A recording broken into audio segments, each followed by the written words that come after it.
Hello everyone. तो बेटा आज अपन स्टार्ट करते हैं स्टार्स एंड सोलर सिस्टम का लेक्चर नंबर 01। ठीक है, और इसके अंदर आज बेसिक अपन क्या पढ़ेंगे कि स्टार्स क्या होते हैं और सोलर सिस्टम के बारे में बात करेंगे, सोलर सिस्टम के प्लैनेट्स के बारे में बात करेंगे। वैसे ये टॉपिक काफ़ी बड़ा है तो इस वजह से इसको अपन दो पार्ट में पढ़ेंगे।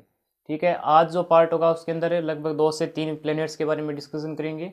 ठीक है, आई थिंक लगभग मार्स या फिर अर्थ तक अपन कवर कर लेंगे। ठीक है, और उसके आगे वाले जो प्लैनेट्स हैं वो नेक्स्ट लेक्चर के अंदर कवर करेंगे। ठीक है, तो जिन स्टूडेंट के पास इस पर्टिकुलर लेक्चर के नोट्स नहीं है तो वो जाके डाउनलोड कर सकता है, जिसकी लिंक डिस्क्रिप्शन बॉक्स के अंदर गिवन है। तो चलिए आज का लेक्चर शुरू करते हैं। सबसे पहले बात करते हैं, जैसे कि टॉपिक में लिखा है कि स्टार्स। ठीक है, तो स्टार्स क्या होते हैं। सबसे पहले तो अपन को ये जानना होगा कि स्टार क्या होते हैं। तो स्टार्स क्या होते हैं, ऐसी bodies in space which have on light and heat, यानी कि ऐसी अंतरिक्ष के अंदर बॉडीज।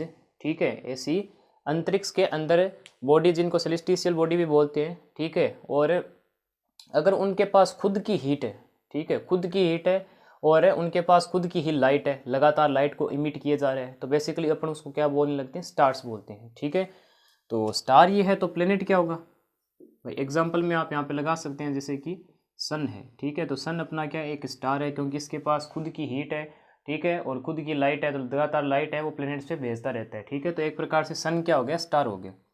ठीक है, अब बात आती है प्लैनेट्स क्या हैं। तो फिर प्लैनेट्स बेसिकली अपने क्या होते हैं कि इनके पास खुद की लाइट नहीं होती है और हीट भी नहीं होती है। ठीक है, यानी कि प्लैनेट्स क्या हो जाएंगे, जस्ट स्टार का अपोजिट कर सकते हैं आप, कि जिनकी खुद की हीट नहीं है और जिनकी खुद की लाइट नहीं है, बेसिकली उसको अपन क्या बोलने लगते हैं, प्लैनेट्स बोलते हैं। ठीक है, अब बात करें तो जैसे कि क्या होती है कि स्टार्स की लाइट प्लैनेट्स पे पड़ती है। ठीक है, तो प्लैनेट्स क्या करते हैं, उसको रिफ्लेक्ट करवा देते हैं। ठीक है, जैसे कि मान लो सरफेस है अर्थ की या फिर पानी है, तो उससे टकरा के वापस लाइट क्या हो जाती है, अंतरिक्ष में चली जाती है। ठीक है, तो वो रिफ्लेक्ट करते हैं, इस वजह से कुछ उनका पार्ट है वो क्या दिखता है, ब्राइट दिखता है अपन को। ठीक है, पर वो खुद की लाइट नहीं होती, वो दूसरे की लाइट होती है।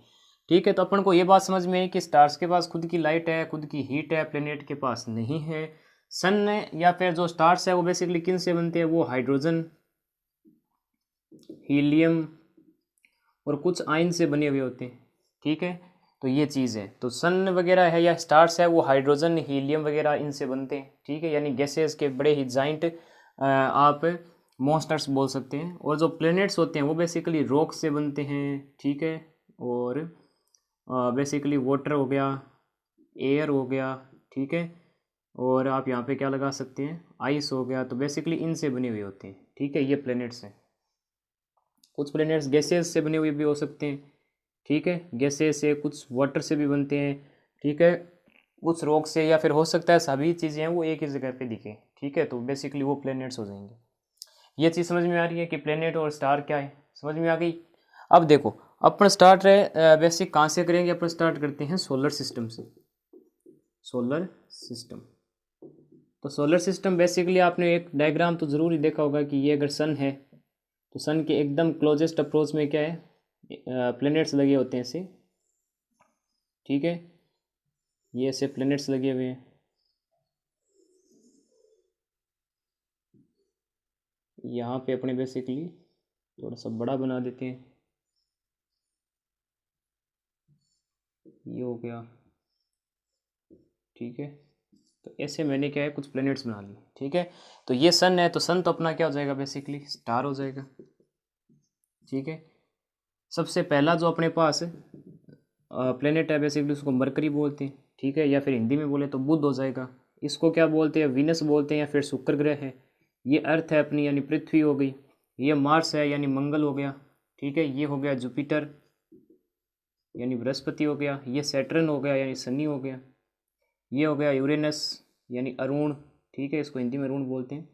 और सबसे लास्ट वाला कौन सा हो जाएगा, नेपच्यून हो जाएगा, जिसको बोलते हैं वरुण, अरुण वरुण वगैरह ये है।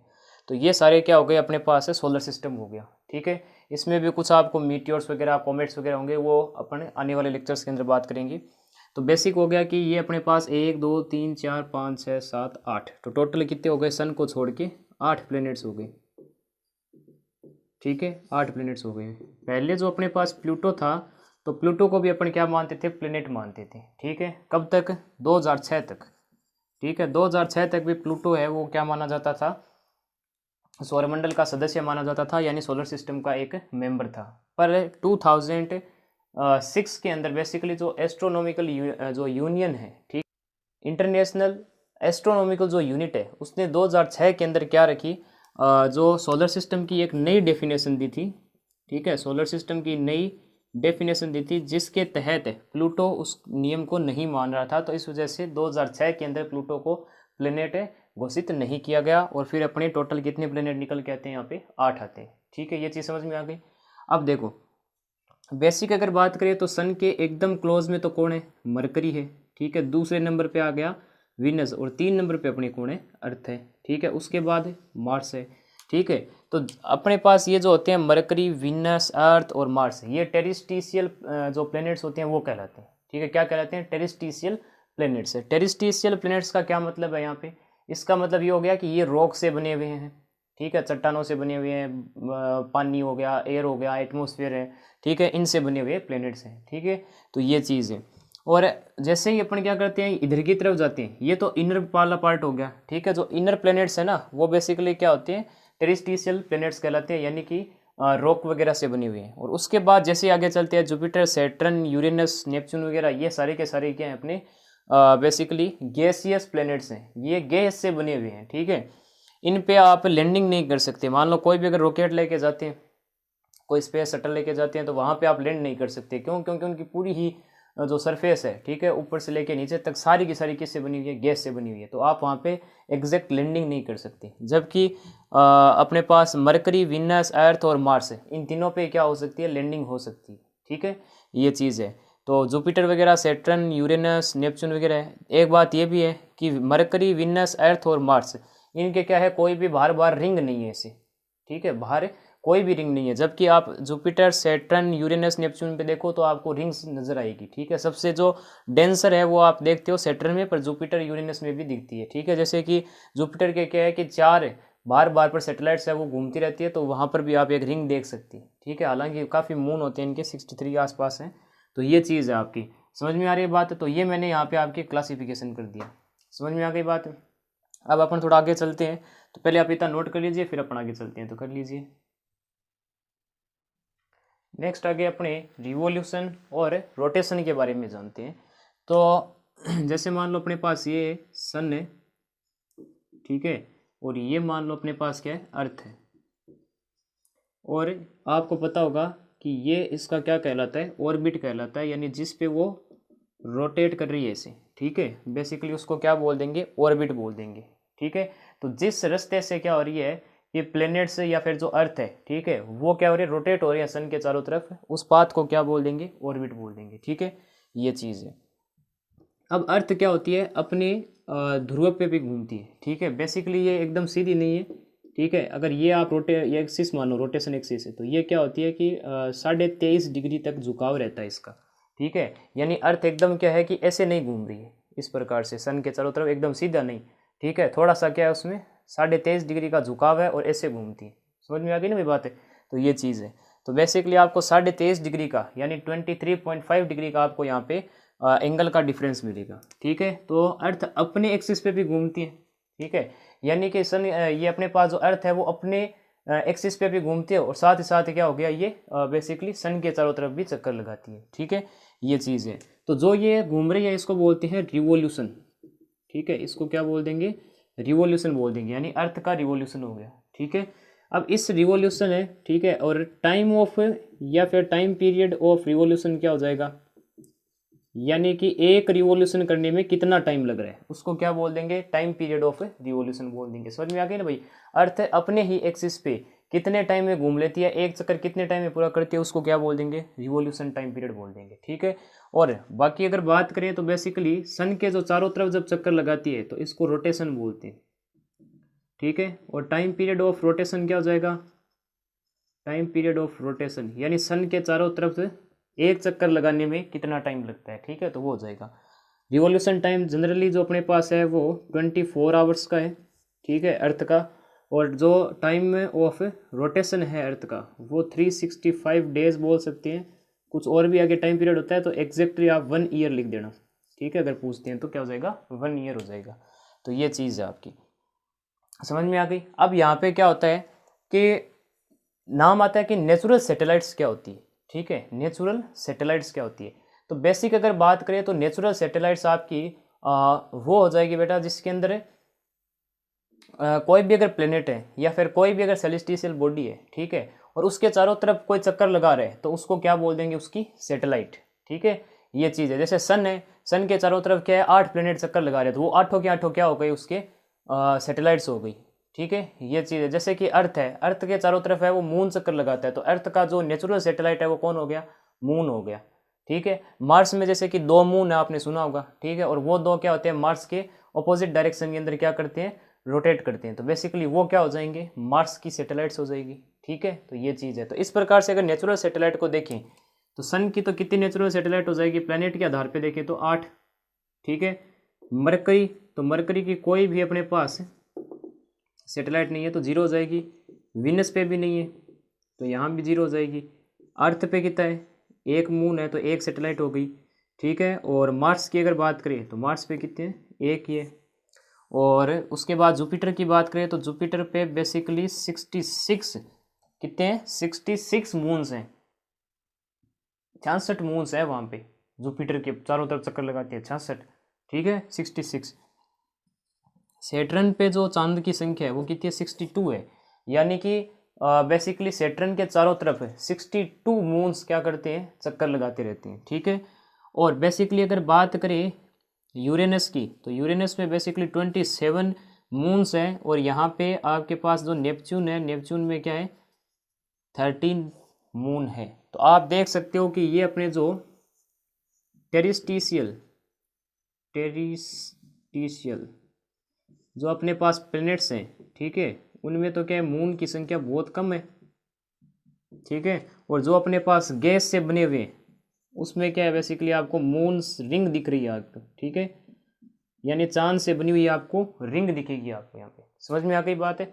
तो बेसिकली क्या आ जाएगा, सन में 8 है, मरकरी में कितने हैं 0, विनस पे क्या है 0, अर्थ पे 1 मून है, मार्स पे कितने हो जाएंगे 2 हो जाएंगे, ठीक है।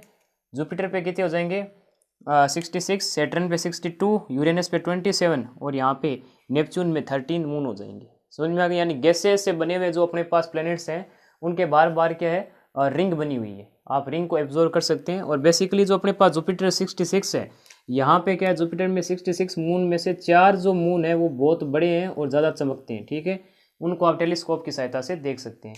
और बेसिक अगर बात करें तो जो सन है, ठीक है, और जो स्टार्स होते हैं उनको तो अपन इजीली नेकेड आई से देख सकते हैं, ठीक है, परंतु आप प्लैनेट्स को नेकेड आई से नहीं देख सकते, उसमें आपको ऑब्जर्व करने के लिए कुछ आपके पास इंस्ट्रूमेंट होना चाहिए, जैसे टेलीस्कोप है, ठीक है। टेलीस्कोप एक ऐसा इंस्ट्रूमेंट है जिसमें क्या होता है कि अपन जो अंतरिक्ष की जो चीज़ें या वस्तुएं हैं, ऑब्जेक्ट्स हैं, उनको आराम से देख सकते हैं, ठीक है। तो वो होगी बात, तो ये चीज़ है। अब अपन स्टार्ट करेंगे 1 बाय 1 इनको पढ़ना है, ठीक है। अब देखो सबसे पहले बात करूँ तो सन की, तो सन बेसिकली क्या है, एक स्टार है जिसकी खुद की लाइट है, जिसके पास खुद की हीट है, लगातार न्यूक्लियर रिएक्शंस होती रहती है, ठीक है। पूरे सोलर सिस्टम के अंदर एनर्जी का एकमात्र सोर्स ये भी है, ठीक है। सभी प्लैनेट्स पे एनर्जी कौन प्रोवाइड करवाता है, सन, ठीक है। तो बेसिक आपके ये यहाँ पे दे रखा है, ठीक है। उसके बाद बात करते हैं मरकरी की, ठीक है। तो मरकरी क्या हो जाएगी, एकदम सन के क्लोज होगी, ठीक है, एकदम सन के पास में वाला जो प्लेनेट है वो बेसिकली कौन है, मरकरी है, ठीक है। और एकदम पास में, समझ में आ गया ना, एकदम पास में। और एक बात मरकरी की ये भी बोली जा सकती है कि मरकरी को आप इजीली देख नहीं सकते, ठीक है। ये आपको कब देख सकती है, जब सनराइज होने वाला होता है ना भाई, उस टाइम पे आप इसको देख सकते हैं क्लियरली तो नहीं, मतलब ऑब्जर्व कर सकते हैं। और सनसेट के दौरान, ठीक है, सनसेट के दौरान भी आप इसको आराम से देख सकते हैं, ठीक है, ये चीज़ है। तो मरकरी के बारे में ये चीज़ समझ में आ गई, ठीक है। उसके बाद बात करते हैं विनस की। तो विनस क्या है, विनस में बेसिकली आपको क्या मिलेगा कि सन से सेकंड नंबर पोजीशन वाला प्लेनेट विनस है, इसको शुक्र भी बोलते हैं, ठीक है, ये भी है। और द इविल सिस्टर भी बोलते हैं इसको, ठीक है, the evil sister of earth भी बोलते हैं, एकदम पास में। और पहली बात ये कि अर्थ से सबसे नज़दीक वाला जो प्लेनेट है वो वीनस है और सबसे नज़दीक वाला स्टार सन है। ये भी बात ध्यान में रखना भाई, ठीक है। यानी कि अपने पास जो अर्थ है, अर्थ के एकदम क्लोजेस्ट जो अपने पास प्लेनेट है वो तो वीनस है, और क्लोजेस्ट जो अपने पास स्टार है वो सन है। ये चीज़ क्लियर है सारों के, ठीक है। उसके बाद एक इंटरेस्टिंग फैक्ट मैं आपको ये भी बता देता हूँ कि लगभग मरकरी पे तो कोई भी एटमॉस्फेयर नहीं है, यानी कि वहाँ पे तो हीट ठहरती भी नहीं है, समझ रहे हो ना भाई। एटमॉस्फेयर ही नहीं है तो वहाँ पे बेसिकली मरकरी की ना तो हीट है वो वहाँ पर रह सकती है उसके एनवायरनमेंट में, बेसिकली एनवायरनमेंट तो है ही नहीं वहाँ पे। तो सन की जो रेज आती है वो डायरेक्ट रिफ्लेक्ट हो जाती है, तो इस वजह से उसका एक भाग तो क्या होता है कोयले की तरह जलता रहता है, और जो दूसरा भाग होता है वो क्या होता है अपने यहाँ पे अंटार्कटिका है उससे भी ठंडा है, समझ रहे हो ना भाई। वहाँ पे देखो क्या है एनवायरनमेंट तो है नहीं, ठीक है। तो वहाँ पे क्या होता है सन की जिस भाग में सन की रेज गिरेगी, ठीक है, वो भाग बहुत ही ज़्यादा क्या होगा गर्म होगा, और जो वो इसके पीछे वाला पार्ट होगा, जैसे ये सन है ये मरकरी है, तो ये वाला पार्ट तो काफ़ी क्या होगा गर्म होगा कोयले की तरह, ठीक है। और पीछे की तरफ क्या होगी एनवायरनमेंट तो है नहीं, तो हीट को क्या होगा रिलीज कर देंगे, तो यहाँ पे क्या हो जाएगा अंटार्कटिका से भी ठंडा भाग हो जाएगा, ठीक है। दूसरी बात एक ये भी है इंटरेस्टिंग कि वीनस वीनस सेकेंड पोजीशन पे आता है, फिर भी पूरे सोलर सिस्टम में सबसे गर्म सबसे ज़्यादा टेम्परेचर वाला प्लेनेट भी यही है। अब आप कहोगे मरकरी तो सबसे पास में है उसका टेम्परेचर ज़्यादा होना चाहिए, नहीं, ऐसा नहीं होता है। वीनस है वो मरकरी से भी गर्म है। कैसे है? क्योंकि वहाँ पे क्या है कि कार्बन डाइऑक्साइड कार्बन मोनोऑक्साइड के चारों तरफ बादल है, और वहाँ पे केवल जो थिक जो एटमॉस्फेयर बना हुआ है, ठीक है, वो किसका बना हुआ है CO2 carbon dioxide carbon monoxide से बना हुआ है। इस वजह से जब सन की रेज उसके अंदर आती है तो बाहर नहीं जा पाती, और वहाँ का लगातार टेम्परेचर क्या होता रहता है बढ़ता जाता है, ठीक है। तो ये भी आप एक बात ध्यान में रखना, समझ में आ गई। अब बात करते हैं अपने अर्थ पे। सबसे प्यारी तो अर्थ ही है। अब अर्थ को बेसिकली क्या बोलते हैं हिंदी में पृथ्वी भी बोलते हैं, भू बोलते हैं, भूमि धरा, आप ये हिंदी में पढ़ते हैं, ठीक है, ये चीज़ है। अब देखो अर्थ का जैसे कि मैंने बता दिया कि अर्थ का रिवोल्यूशन जो टाइम है वो तो 24 घंटे है, और जो रोटेशनल टाइम पीरियड है वो कितना है 1 साल का है। सबसे पहली बात तो ये। दूसरी, सोलर सिस्टम में एकमात्र एक ऐसा प्लेनेट अर्थ है जिस पे अभी तक लाइफ है वो पॉसिबल हो पाई है, और लगातार कई करोड़ों सालों से यहाँ पे लाइफ है वो एग्जिस्ट कर रही है, ठीक है। इसके कारण क्या हो जाएंगे, इसके कारण आपको बहुत सारे मिल जाएंगे, ठीक है, जिनको सुन के ऐसा लगता है कि वास्तव में ये तो कोई जादू ही हो गया। कैसे कि एक तो यहाँ का जो एनवायरनमेंट है, ठीक है, एनवायरनमेंट यहाँ का बहुत बढ़िया है, समझ में आ रही है ना भाई बात है एकदम, मतलब एटमॉस्फेयर बहुत बढ़िया है इसका, ऑक्सीजन है, वाटर मिल जाएगा, आइस मिल जाएगा, तरह तरह के 118 एलिमेंट्स अर्थ पे खोजे जा चुके हैं, ठीक है। और बेसिकली एटमॉस्फेयर होने की वजह से, ठीक है, नाइट्रोजन का एटमॉस्फेयर बना हुआ है, तो उसकी वजह से क्या होता है कि जो सन की रेज आती है ना वो बाहर भी निकल जाती है आराम से, और अर्थ का टेम्परेचर भी कांस्टेंट रहता है, तो एकदम ऑप्टिमल टेम्परेचर रहता है यहाँ पे जिस पे लाइफ पॉसिबल हो सकती है, ठीक है। एटमॉस्फेयर के बाहर में क्या होती है ओजोन की लेयर बनी हुई है, तो ओजोन की लेयर बनने से वहाँ पे क्या होता है कि जो सन की रेज आती है ना वो क्या हो जाती है, जो हार्मफुल रेज होती है वो वापस क्या हो जाती है रिफ्लेक्ट हो जाती है, जिससे ऑर्गेनिज्म डिस्ट्रॉय नहीं हो पाता, ठीक है। और कुछ से क्या होता है कि इसके रोटेशन वगैरह इस पर प्रभाव पड़ता है, अलग अलग प्रकार के सीजन्स बनते हैं यहाँ पे, ठीक है, अलग अलग प्रकार के सीजन्स बनते हैं, दिन रात होती है यहाँ पे, ठीक है, समुद्र वगैरह है, ठीक है, ये चीज़ है। तो सब कुछ अगर आप साथ में मिलाओ तो इसका एकदम बड़ा ही प्यारा आपके लाइफ के एग्जिस्टेंस के लिए यहाँ पे आपको बहुत बढ़िया चीज़ दिखेगी, यहाँ पे लाइफ आराम से पॉसिबल है, ठीक है। इतने सारे कारण मैंने आपको बता दिए, ये चीज़ क्लियर हो गई अब तो। और बेसिकली बात करें तो अर्थ की सरफेस है वो क्या है कांस्टेंट नहीं है, ये तो मैं पहले ही बता चुका हूँ स्ट्रक्चर ऑफ अर्थ के अंदर, ठीक है। कहीं पर प्लेट्यूज है, कहीं पर डेजर्ट है, ठीक है, और कहीं पर क्या हो गया अपने पास नदियाँ वगैरह है, तालाब है, कई जगह पे समुद्र है, तो इन सभी के कारण क्या हो गया कि सभी जगह पे जो सरफेस है अर्थ की वो एक जैसी नहीं दिखती, ठीक है। और अगर अपन क्या करते हैं बाहर से देखते हैं, ठीक है, स्पेस से अर्थ को देखते हैं, तो यहाँ पे आपको ग्रीन ब्लू वगैरह ऐसा दिखेगा, यानी कि ब्लू मार्बल दिखेगा आपको ऐसा कुछ, ठीक है। तो ये चीज़ हो गई। और एक इसकी सैटेलाइट है जो कि नेचुरल सैटेलाइट, वो कौन सी है मून है, जो कि चारों तरफ उसके चक्कर लगाती रहती है, ठीक है। और दूसरी बात आपकी ये भी है कि कुछ नेचुरल सैटेलाइट है वो मैन मेड है, ठीक है, जो मैन मेड सैटेलाइट्स है ना जो लॉन्च की गई है, और हमने उनको लॉन्च किया है, ह्यूमंस ने उनको लॉन्च किया ताकि निगरानी रख सके चारों तरफ, ठीक है, वेदर वगैरह के लिए, तो ये सैटेलाइट्स है।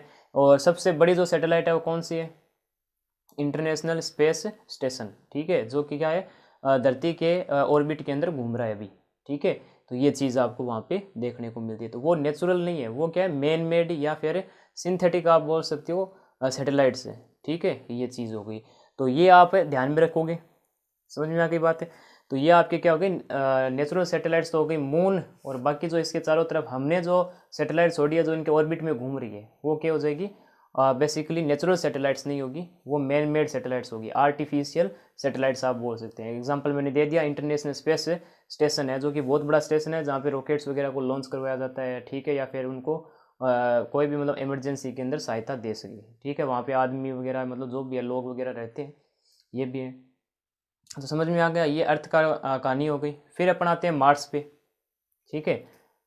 मार्स बेसिकली क्या है, मार्स एक फोर्थ प्लेनेट है, ठीक है, अगर डिस्टेंस से देखें सन के तो फोर्थ नंबर पे आता है। और देखने में ये क्या होता है कुछ रेड कलर का दिखता है, ठीक है, रेड कलर का दिखता है। और रेड कलर का दिखता है तो इसका मतलब आप यहाँ पे समझ सकते हो कि बेसिकली इसमें एटमॉस्फेयर है कि नहीं है। तो एटमॉस्फेयर तो है, यहाँ पर भी CO2 का ही एटमॉस्फेयर है, ठीक है, जैसे कि वीनस में है बेसिकली यहाँ है, पर उसमें मतलब थिन है, ठीक है, एकदम मतलब डेंस नहीं है। जैसे कि वीनस के अंदर जो एटमॉस्फेयर है वो काफ़ी डेंस है, जबकि बेसिकली मार्स पे जो एटमॉस्फेयर है वो काफ़ी क्या है थिन है, ठीक है, उसकी डेंसिटी उतनी नहीं है। ये चीज़ क्लियर होगी। उसके बाद अगर बात करें तो इसके सरफेस पे आयरन ऑक्साइड जो रस्ट होती है ना, जो अपने पास आयरन के ऊपर जो रस्ट लगती है, जो जंग लगती है, ठीक है, वो ही बेसिकली मार्स की सरफेस पे, ठीक है। और यहाँ पे कुछ आप देख सकते हैं कि जैसे 2014 के अंदर और 13 के अंदर वगैरह ये अपन ने क्या किया था, मंगलयान छोड़ा था, ठीक है, अभी वो पीछे मूवी भी आई थी मिशन मंगल। तो यहाँ पे आप देख सकते हैं कि इंडिया ने सबसे पहली कोशिश के अंदर ही सैटेलाइट को मार्स की ऑर्बिट में घुमा दिया था। सबसे पहले कोशिश ये बजट के अंदर जुगाड़ करके, ठीक है। और बेसिक आप बता सकते हैं कि वहाँ पर बहुत कम खर्चा लगा के, जैसे कि रसिया वगैरह, अमेरिका वगैरह, चाइना वगैरह, ये सारे क्या कर रहे थे उस वक्त में बहुत पैसे लगा लगा के मार्स पे सैटेलाइट्स भेज रहे थे। पर अपन ने क्या किया था, जुगाड़ की सहायता से पहली कोशिश के अंदर क्या कर दिए थे, मार्स के जो ऑर्बिट है उसमें अपन ने अपना सैटेलाइट्स है वहाँ पे जो सैटेलाइट है मंगलयान, ठीक है, वो वहाँ पे रोटेट करवाना शुरू कर दिया था। काफ़ी इमेज भी आई थी क्लियर एकदम, ठीक है। और वहाँ पे ये भी पाया गया था कि कुछ तालाब जैसे दिख रहे थे, इसका मतलब वो साफ था कि पहले ज़माने में या फिर मतलब पुराने टाइम में यहाँ पर वाटर था, ठीक है। और अब बेसिकली क्या है वहाँ पे वाटर नहीं है, कुछ आइस भी दिखी है वहाँ पे। तो बेसिक अपन प्लान बना रहे हैं वहाँ पे जाने का कि भाई वहाँ पर भी लाइफ एग्जिस्ट कर जाए, ठीक है। तो ये चीज़ आपके बेसिकली दिखेगी। तो ये मार्च तक मैंने आपको बता दिया है, ठीक है। तो पहले आप ये नोट कर लीजिए, एक छोटा सा टॉपिक और बचा है वो कवर कर लेते हैं, तो कर लीजिए। नेक्स्ट अपन टॉपिक स्टार्ट करते हैं। उससे पहले मैं आपको एक पॉइंट बताना भूल गया था, जैसे कि अपने वीनस है ना, जो शुक्र ग्रह जो सेकंड पोजीशन पे, ठीक है, वो बेसिकली क्या होता है कि उसको आप इजीली तो नहीं देख सकते, ठीक है, पर आप जब सुबह होती है ना, ठीक है, एकदम भोर का टाइम होता है, तो उस वक्त में आप ईस्टर्न साइड के अंदर इसको देख सकते हैं। और वेस्टर्न साइड के अंदर बेसिकली आप जब नाइट होने वाली होती है यानी सनसेट का टाइम होता है तो उस वक्त भी देख सकते हो। तो इस वजह से वीनस को आप क्या बोलते हैं, मॉर्निंग एंड इवनिंग स्टार भी आप इसको बोल सकते हैं। अब अपन बात करते हैं आगे कॉन्स्टिलेशंस के ऊपर, यानी तारागण बोल सकते हैं इसको। और इसमें आपके 3 तारागण बेसिकली दे रखे हैं, हालांकि बहुत होते हैं, जैसे 12 राशियाँ होती है ना, ठीक है, वो भी क्या होती है कॉन्स्टिलेशन होती है, यानी कि कुछ ऐसी स्ट्रक्चर्स हैं वो आपको कहाँ दिखती है, जो आप बोल सकते हैं कि जैसे वो एक बिच्छू आकार का होता है, ठीक है, तुला आकार के होते हैं, ठीक है, मेर्सी वगैरह ऐसे कुछ करके है, ठीक है, टोटल 12 है, मिथुन है, कन्या है। तो ऐसे आप इनकी स्ट्रक्चर्स है ना वो आप क्लियरली स्काई के अंदर देख सकते हैं, तो वही राशियाँ होती है आपकी, ठीक है, ये चीज़ है। और बेसिकली बात करें तो कॉन्स्टलेशन या तारागण क्या होते हैं कि जो तारे होते हैं, जो स्टार्स होते हैं, ठीक है, वो एक स्पेसिफिक ग्रुप में कलेक्ट होकर और कुछ शेप्स बना लेते हैं और उन शेप को अपन देख सकते हैं। तो उनको क्या बोलते हैं बेसिकली अपनी कॉन्स्टलेशंस बोलते हैं। सबसे पहला है उर्सा मेजर या फिर सप्तऋषि, इसके बारे में तो सुना ही होगा आपने, छोटी क्लासों में भी आया हुआ है कई बार। इसके अंदर क्या होता है कि 7 जो तारे होते हैं ना वो अलग अलग प्रकार से लगे हुए हैं, ठीक है। और सप्तऋषि इसको इसलिए बोलते हैं क्योंकि इंडियन माइथोलॉजी के अनुसार बेसिकली ये 7 जो ऋषि है उनके नाम पे क्या है इसको सप्तऋषि बोलते हैं, ठीक है। तो टोटल 7 तारे हैं और कुछ चम्मच जैसा आकार होता है इसका, ठीक है। ऐसे ही क्या है ओरियन है या फिर इसको द हंटर भी बोलते हैं, ठीक है। ये बेसिकली आपके जैसे शिकारी होता है ना उसका आकार है इसका, ठीक है। और ये आप इसको देख सकते हैं। अब देखो यहाँ पे 3 सबसे ब्राइटेस्ट जो स्टार्स होते हैं वो लगते हैं एक की साइड में, और इसको बेसिकली क्या बोलते हैं, बेल्ट ऑफ हंटर बोलते हैं, ठीक है, यानी हंटर की बेल्ट, ठीक है। तो ये बेसिकली आपको कुछ ऐसा स्ट्रक्चर आपको दिखेगा, और ये एक क्वाड्रिलेटरल जैसा बना रहा है। नेक्स्ट जो है वो है कैसोपिया। अब बेसिकली जो कैसोपिया है वो बेसिकली डब्लू आकार का होता है ऐसे, ठीक है। तो ये चीज़ है। तो आपके कुछ एक कॉन्स्टलेशंस दे रखे हैं यहाँ पे, तो 3 कॉन्स्टलेशन है वो आप देख लेना, ठीक है। और अपने यहाँ पर ये टॉपिक ख़त्म करते हैं। और नेक्स्ट जो है लेक्चर उसके अंदर जुपिटर, सैटर्न, नेपच्यून, यूरेनस वगैरह और कॉमेट वगैरह पे इन पे बात करेंगे, ठीक है। तो ये चीज़ है। तो नेक्स्ट लेक्चर जल्दी आएगा, तो तब तक के लिए पढ़ाई करते रहें। जय रास्ता।